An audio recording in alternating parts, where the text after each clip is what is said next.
These are some of the times Quagmire was not a human in Family Guy. We begin our countdown at number 10 with a nasty moment from Season 12's Baby Got Black. Quagmire's mostly just a horny human chasing sex, but when he, Peter, and Joe bet on who can stay awake the longest, sleep deprivation turns him into something else entirely.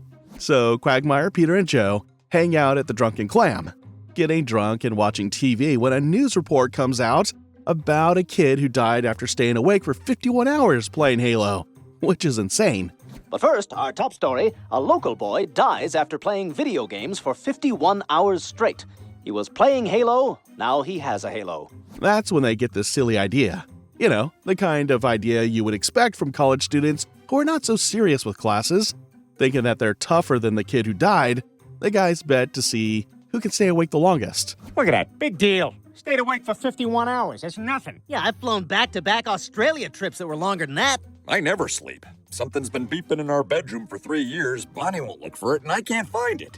Hey, I got a fun idea. Let's bet on it. $100 says I can stay awake longer than both of you. Yeah, let's do this. You in, Peter? Oh, hell yeah, I'm in. Quagmire's game, and off they go as they head to his house to set up for the challenge. They camped out in Quagmire's living room, doing all they can to stay awake as they tried to outlast each other. To pass the time, Quagmire and Peter grab the phone and start prank calling guys with dead wives like Cleveland and Mort. It's us, you idiot! She's still dead. Oh, you guys are more meaner than the Jerky Boys. Oh, that was awesome. Hey, who else has a dead wife? More. I got this one.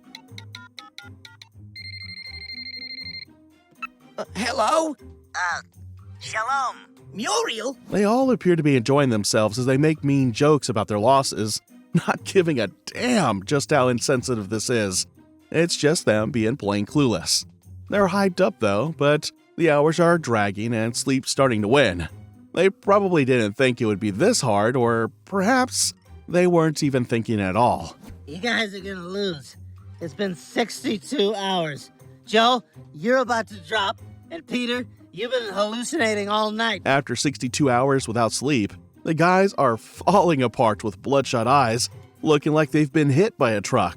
Sleep deprivation is messing with their heads, and they're starting to see things.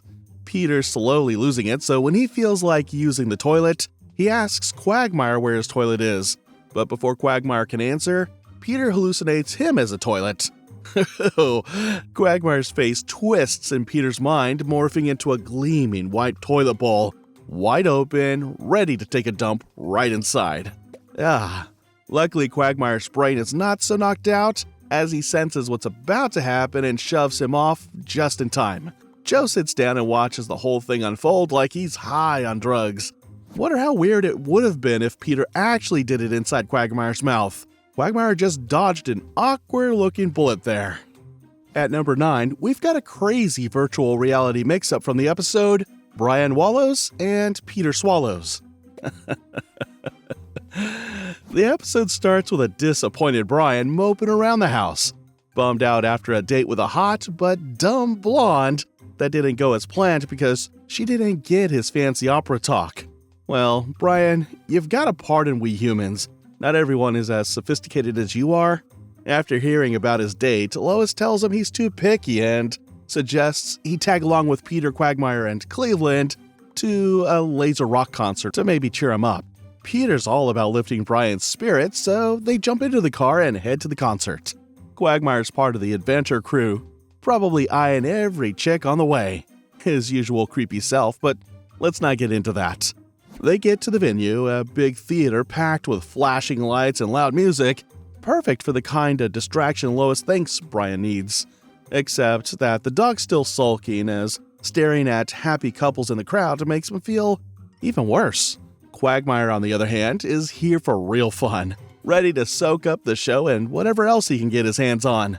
At the concert, the guys are waiting for the next laser rock show to start, with 20 minutes to kill. Peter's trying to hype Brian up, talking about how cool the lasers are, but Brian's not having it. While Quagmire's wandering around, unbothered by Brian's predicament, when he spots a VR setup. It's one of those early 2000s virtual reality stations with clunky goggles, and Glenn's intrigued by it all. He grabs the goggles, straps them on, and dives into the digital world, ready for something wild. Being the pervert that he is, Quagmire's always got sex on the brain. So when he slaps on the VR goggles at the concert, his dirty mind runs wild. He thinks he's at a strip club pole, ready for half-naked dancers to grind on him. In his head, he's a shiny metal rod in a club with dancers sliding all over him, shaking what they got. Quagmire's dream comes true. He's not human, just a pole getting all the action. But here's the thing. Quagmire's got it all wrong. The VR isn't showing a strip club. Instead, it's a boring firefighter simulation. The pole he has become is the one firefighters slide down to get to their trucks.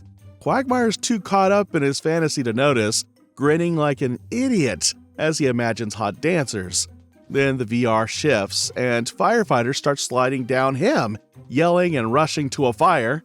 Quagmire freaks out, shouting as he realizes it's not babes but sweaty guys grabbing his pole. All right, virtual reality. Whoa, you guys gotta try this. Hey, look at me. I'm a pole in a strip club. Oh, it's showtime. Hey, stop, false alarm. For a few seconds, he was a non-human strip club pole in his mind, only to crash into a lame firefighter reality.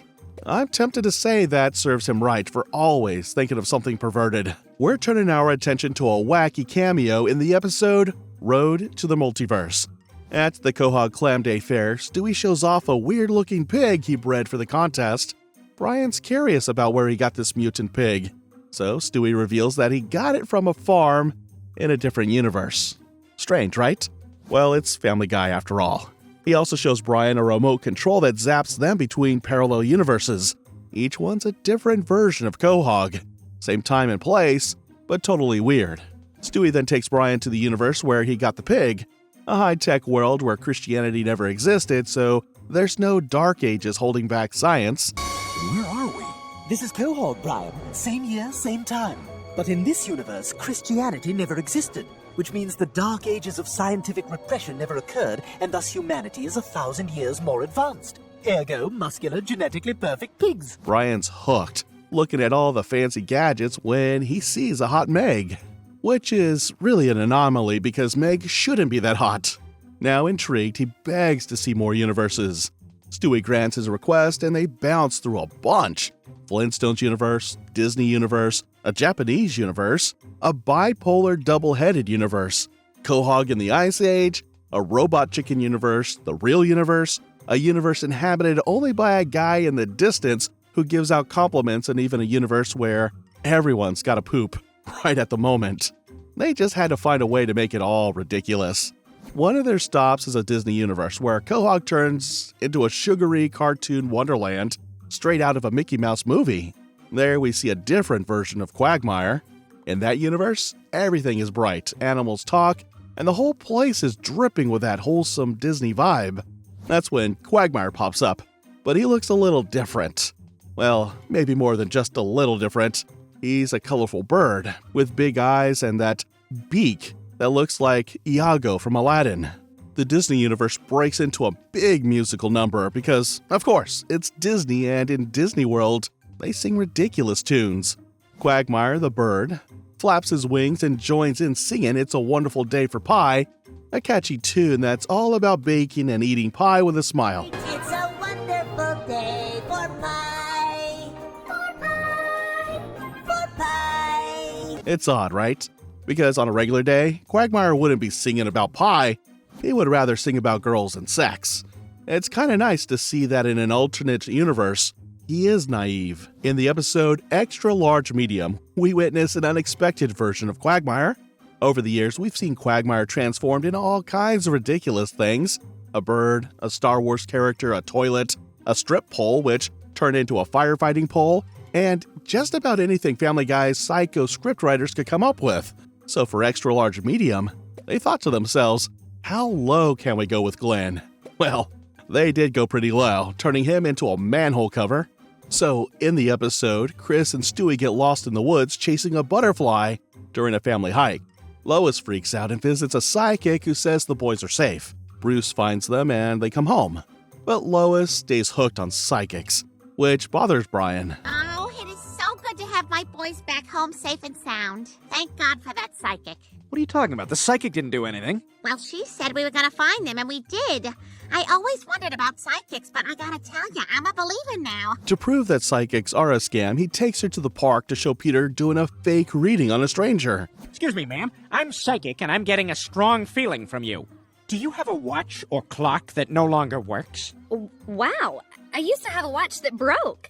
You see, just by asking very general questions that would apply to most people, a person can appear to have inside knowledge about you. Peter, though, starts to think he's got real powers and opens a psychic business, doing readings for crowds.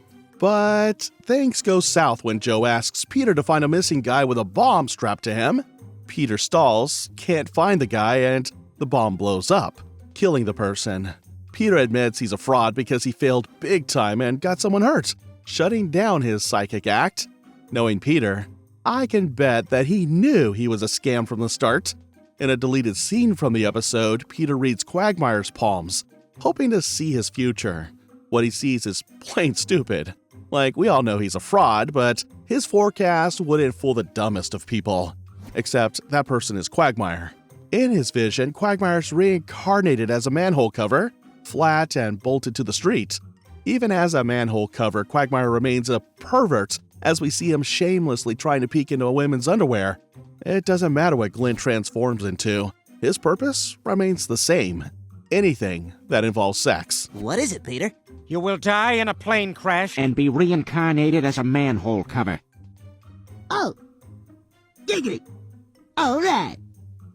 Oh. We are storming through our countdown. If you thought the manhole cover pervert was ridiculous, wait until you find out what Quagmire did in the episode Tea Party. The episode kicks off at the grand reopening of Goldman's Pharmacy, where Peter sees a "Come in, we're open" sign. Being the dummy that he is, he buys one and slaps it on his house. When people think it's a business, he decides to start one, but Joe shuts it down for being unlicensed. Peter fights City Hall and loses. Peter then finds a sympathizer in Quagmire when, together, they watch a news report about the Tea Party, a group pushing for less government and lower taxes. Who wouldn't? Lower taxes is always welcomed. They love the idea. But Brian calls it a scam for big businesses. Quagmire and Peter don't care, and they join the group, dragging Joe to a Tea Party rally. There, Peter's father-in-law, Carter, pretends to be a regular guy named Joe Workingman, and tricks Peter into helping in the Tea Party's real plan, killing the government. Peter makes calls for Carter, campaigning to get Mayor West to shut down Quahog's government. It works. And with no rules, the town becomes a mess as people do whatever they want. No consequences. But Quagmire takes things a little further. Like, this guy's got no chill. Quagmire jumps on the chaos and marries a female giraffe he's been seeing, claiming that he is glad they waited for the wedding. 9 months later, the giraffe gives birth to a rather strange creature. But what did you expect?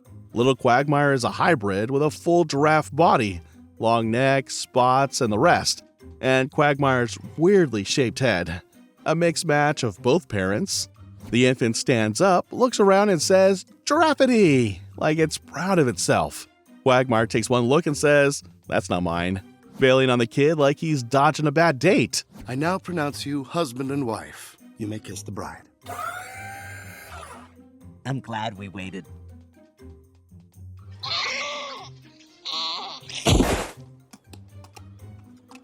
Giraffity! Yeah, see, that's not mine. He probably was expecting his kid to say giggity, but Giraffity is not so far off. Anyways, like the irresponsible father that he is, Quagmire abandons his baby. But come to think of it, how did he do it with a giraffe? Quagmire's crazy after all. At number 5 is an episode where we witness another one of Family Guy's crazy storytelling. Or maybe referring to it as a parody would best describe what happens in the episode Holly Bibble. In the episode, the Griffins embark on what should have been a memorable vacation, but end up trapped in a motel room because a hurricane's raging outside. With nothing to do, they grab the motel's Bible to pass the time and begin telling their own version of the stories in it. Meanwhile, Brian's not there because Peter left him chained to the doghouse in Quahog, where he's nearly drowning in a flooded river, only his nose above water. Someone should call animal cruelty on this. The family kicks off with the story of Adam and Eve, the first man and woman. In their version, Adam and Eve are bored in paradise, complaining to God. When God is about to leave them for a few hours, he tells them not to stick their penises in gopher holes or eat the apples before leaving. Adam's obsessed with grabbing an apple, but Eve's not so sure. That's where Quagmire slinks in as the Serpent, a creepy snake with his quirky voice. Yeah, we probably all know the story of Adam and Eve and how the snake convinced Eve to eat the apple, but that snake sure as hell didn't sound like Quagmire. Quagmire the Serpent talks to Eve, smooth-talking her into eating the forbidden apple. He's able to charm her into believing that it's not such a big deal. They have antioxidants. They do? Why would I lie? I'm a snake in a tree. I have nothing to gain from lying to you, aside from the minor sexual thrill of watching someone eat something, and that's minor. Okay, I'm gonna do it. Okay, good. Now, Adam can't be here. Eat it with your feet and look at me while you do it. Eve caves, takes a bite, and shares the apple with Adam. When God comes back, he is pissed, boots them out of paradise, and sends them to the worst place ever, Jacksonville, Florida. I must admit, Florida is not such a bad place. There are worse places they could have ended up in. So Quagmire's Serpent job is done, mission accomplished. Just a little surprised he didn't try to sleep with Eve. Stick around though, because we've got 3 more times Quagmire ditched his human side for whatever thing he transformed into. Next, we've got a freaky mutation from the episode Daboom. The episode starts with the entire city of Quahog all hyped for New Year's Eve 1999. The Griffins were also invited to Quagmire's Millennium Party. A few hours to the new year, guy in a chicken suit warns Peter about Y2K causing the world to end, so Peter locks his family in the basement in hazmat suits. Peter didn't even bother to find out what Y2K meant. When midnight hits, as predicted, Y2K goes crazy. Missiles launch, cars crash, and nuclear blasts wreck the world, mutating or killing most people. Thanks to Peter's proactiveness, the Griffins survive. Now they've got only one problem, or should I say 2. Their house is trashed, and the entire Quahog is in ruins. They've got no food. Starving, they head to Natick, Massachusetts, hoping to find Twinkies at a factory because, according to Peter, that's the only food that can survive a nuclear apocalypse. Sounds fishy, right? The Griffins did believe it. So, not everyone was as fortunate as the Griffins after Y2K. As we've come to expect, Quagmire is never lucky. After Y2K happens, Quagmire is no longer fully human. His upper body, head, arms, and chest, is fused to Cleveland's hips, creating a single creature called Cleavemire. Just to show how clueless they both are, after the fusion, Quagmire and Cleveland are more concerned about what their combined name is. They wouldn't stop arguing, so when Peter casually walks by and says, "Hey, Cleavemire," Quagmire snaps, saying they should be called Quagland. Whatever makes you feel better, dummy. They even throw some punches at each other. Oh, hey, Cleavemire. That's Quagland. Quagland? Oh, you must be dreaming. Not about kicking your fat ass. Boys, please. You used to be so close. To make things even more interesting, on their way, Stewie falls into nuclear waste, turning his arms into tentacles, and later his whole body becomes an octopus, laying eggs. The Griffins find the Twinkie factory standing, build a town called New Quahog around it, and Peter becomes mayor. Peter can only be mayor when everyone is out of options, and in Daboom, they actually were. Next, we switch our attention to Family Guy's hilarious attempt to tell the evolution story. Trust Peter to come up with all sorts of junk. In the episode Untitled Griffin, we see Lois nagging at Peter to brush his teeth when they hear a noise downstairs. Peter finds 3 robbers in balaclavas, and after Meg startles him, he whacks her with a baseball bat. Yep, why not practice your batting skills with Meg's face?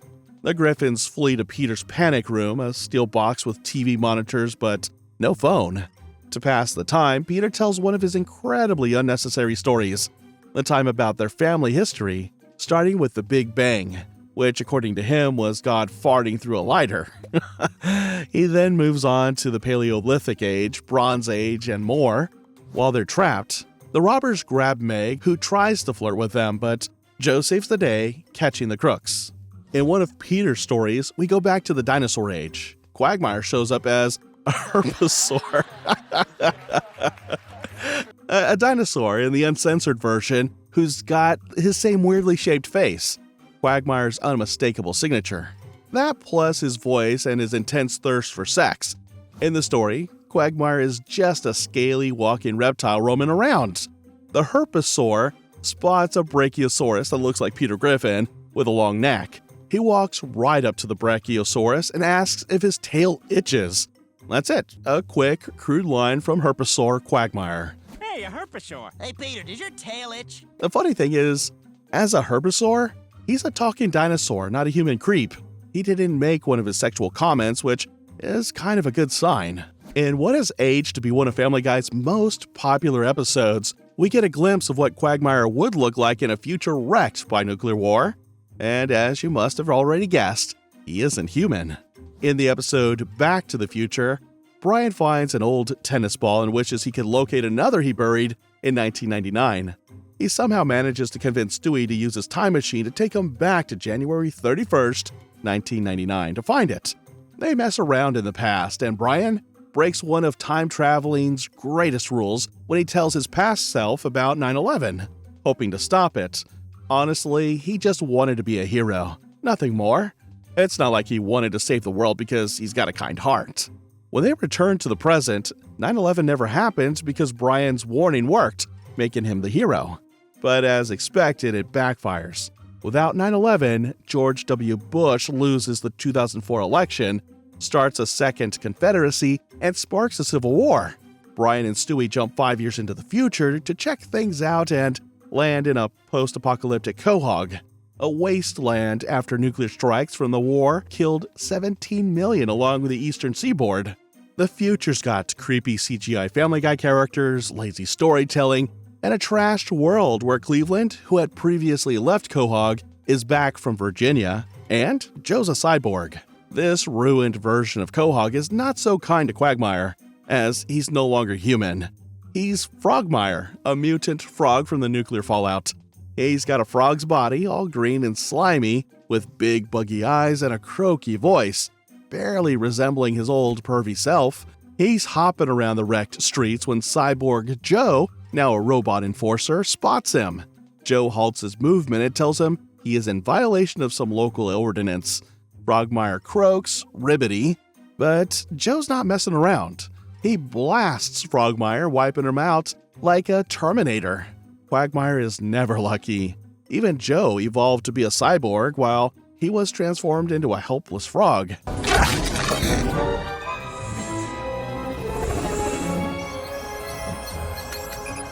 Freeze, Frogmire! You are out past curfew and therefore in violation of local ordinance. Riveting. Brian and Stewie see the mess they caused and go back to 1999 to stop Brian from mentioning 9/11, fixing the timeline so the war and Frogmire never happen. But Quagmire's mutant moment sticks as just another funny, nasty peek at his non-human side. We're rounding up our countdown with one episode Star Wars fans would be able to relate to. In the episode It's a Trap, when power cuts out in the Griffin house, the family's annoyed, not shocked, because they all knew Peter was going to make them act out Return of the Jedi. Peter always takes advantage of any small opportunity to tell one of his stories. And trust me, the guy has a lot of them. Peter begs them to play along with the parody.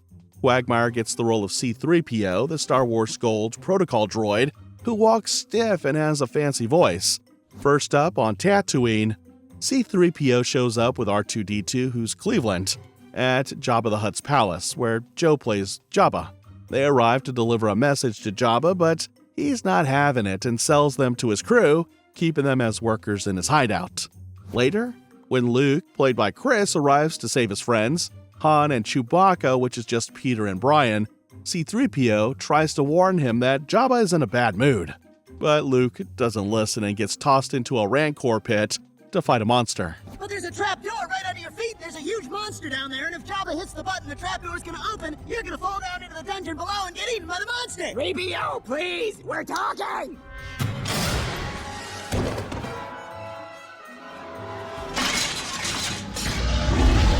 Next, at the Dune Sea, Jabba takes everyone to throw Luke, Han, and Chewbacca into the Sarlacc pit, played by Meg. Poor Meg. What's going on? We just got to the Sarlacc pit. What's that?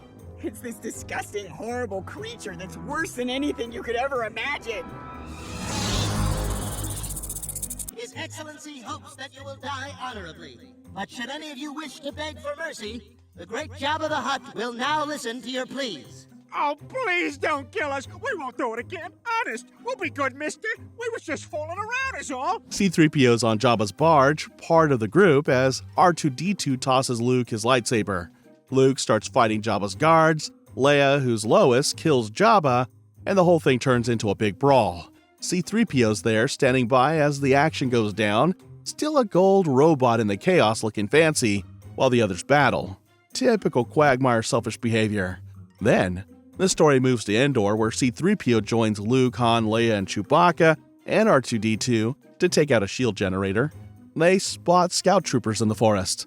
And after Han steps on a boombox alerting the bad guys, a chase starts. The group gets caught in a net trap by Ewoks, but R2-D2 cuts them free. The Ewoks surround them and bow to C-3PO, calling him the gold guy like he's a god. Whoa. What the hell are these, hamsters? Oh my god, they're adorable! Gold guy. Gold guy. Gold guy. They take everyone to Bright Tree Village, where C-3PO, ever the talkative, tells the Ewoks the story of the Fresh Prince of Bel-Air. His tale gets the Ewoks on their side, and the group is freed to keep fighting. Utanisa Wuchana, born and raised. Marquatas near Chutu most of my days. Wuchana, Maxin, relaxin' all cool. Unchenko, B-ball, mano mano chisku.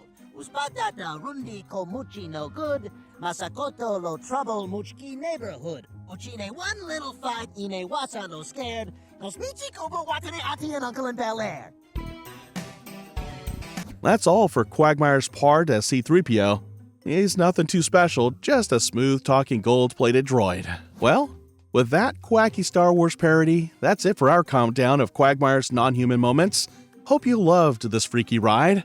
Don't forget to like this video and subscribe to the channel for more. Thanks for sticking around.